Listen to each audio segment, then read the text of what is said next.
తెలంగాణ రాష్ట్రంలో ఇవాళ రేవంత్ రెడ్డి గారిని గెలిపించింది కేవలం నిరుద్యోగులు మాత్రమే. ఎందుకంటే వాళ్ళ కార్యకర్తలు కూడా వదిలేసింది కాబట్టి ఇవాళ తెలంగాణ రాష్ట్రంలో ప్రతి సంవత్సరం 2 లక్షల ఉద్యోగాలు ఇస్తున్నారు కాబట్టి కార్యకర్తల కంటే ఎక్కువగా ఇవాళ తెలంగాణ రాష్ట్రం మొత్తం నిరుద్యోగులు మొత్తం భుజాల పైన వేసుకొని గెలిపించుకున్న సందర్భాలు ఉన్నాయి. ఇవాళ ఏ ఒక్కరు చూసినా కూడా తెలంగాణ రాష్ట్రంలో కనీసం 5,000 పోస్టులు కూడా ఎక్కడ ఫిల్ చేసిన సందర్భాలు లేవు, కనిపిస్తలేవు. అయ్యా రేవంత్ రెడ్డి గారు సంవత్సరానికి 2 లక్షలు ఇస్తాన ఉద్యోగాలు ఏ దళితుడు చెప్పిండు? 2 లక్షల సంవత్సరానికి ఇస్తాన దళితుడు ఎవడు? మళ్ళీ ఇప్పటిదాకా ఎన్ని వేల ఉద్యోగాలు ఫిల్ చేసినావు కనీసం ఎవరికి తెలియాల్సిన పరిస్థితి లేదు. అయ్యా ఇప్పటికైనా మించింది లేదు. మెగా డిఎస్సి 18,000, కానిస్టేబుల్ ఎస్ఐ 15,400 చిల్లరు, మరి group 1, group 2, group 3, group 4 GPO 10,000 ఉద్యోగాలు. ప్రతి ఒక్క ఉద్యోగ నోటిఫికేషన్ ఇచ్చేంత వరకు ఖచ్చితంగా మాకు ఉద్యోగ నోటిఫికేషన్ ఇవ్వకపోతే ఖచ్చితంగా చెప్తా ఉన్నావు, నువ్వు లోకల్ బాడీ ఎలక్షన్ రెడీగా ఉండు, మిమ్మల్ని ఓడించడానికి మా నిరుద్యోగం రెడీగా ఉన్నారు. అందుకోసమే అయ్యా నువ్వు 2 లక్షల ఉద్యోగాలు వేసేంత వరకు మా పోరాటం ఆగది.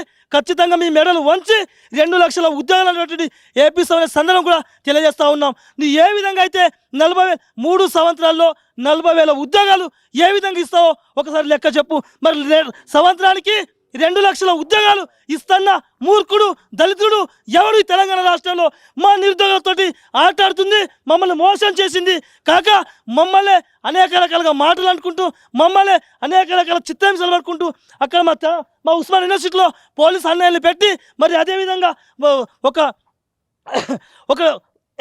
ఒక పోలీసులు పెట్టి ఏం చేస్తే ఎప్పటికప్పుడు రిపోర్ట్ తీసుకొని మరి దీని మీద ఉన్న శుద్ధి 2 లక్షల ఉద్యోగాలు ఇస్తాను దానిపైన ఎందుకు లేదని మేము ఇవాళ ఉస్మాన్ యూనివర్సిటీ గడ్డ మీద చేస్తూ ఉన్నాం.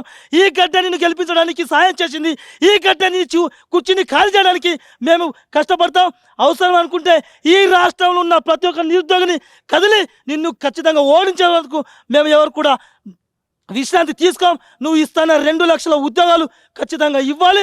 ఇవ్వకపోతే నీ ఎమ్మెల్యే దగ్గర నుంచి మొదలెడితే కార్యకర్తల దాకా ప్రతి ఒక్కరిని తరిమి ఈ ఉస్మానియా గడ్డ నుంచి కట్టాల్సిన బాధ్యత ఎంతైనా ఉంది. ఇవాళ మా నిరుద్యోగుల బాధ కన్నీళ్ళు ఆవేదన ఈ మీడియా సోదరులందరూ మీ ముందు పెడుతుంటే మీడియా పైన దాడి, మీ కార్యకర్తలను వాళ్ళు దాడి చేపిస్తున్నావు, వాళ్ళపైన అనేక రకాలుగా ఇబ్బంది పెడుతున్నావు. ఇది సరైన పద్ధతి కాదు. ఖచ్చితంగా 2 లక్షల ఉద్యోగాలు ఇస్తున్నప్పుడు 2 లక్షల ఉద్యోగాలు వేయాలి. Mega DSC, constable, SI, group 1, group 2, group 3, group 4 GPO అన్ని కూడా ఇచ్చేంత వరకు మేము కొట్లాడుతూనే ఉంటాం. మేము ఆగమని కూడా ఈ ఉస్మానియా యూనివర్సిటీ గడ్డ నుంచి మేము మిమ్మల్ని హెచ్చరిస్తూ ఉన్నాం. ఖబర్దార్ రేవంత్ రెడ్డి, గుర్తుపెట్టుకో, మా నిప్పులతో ఆట నిరుద్యోగులతో వేట మొదలెట్టినాడు. ఎవరు కూడా ముందుకు వెళ్ళలేడు, ఎవరు కూడా బాగుపడే చరిత్ర లేదు. అందుకోసం నిరుద్యోగులు తలుచుకుంటే నిన్ను ఈ లోకల్ బాడీ ఎలక్షన్లో ఖచ్చితంగా సమాధి చేసే బాధ్యత మా నిరుద్యోగుల ప్రతిభకు ఉన్నది. కాబట్టి మేము ఒక యువకుల్లా సైనికుల్లా మిమ్మల్ని ఓడగొట్టడానికి మేము పనిచేస్తామన్నట్టు కూడా మేము తెలియజేస్తూ ఉన్నాం.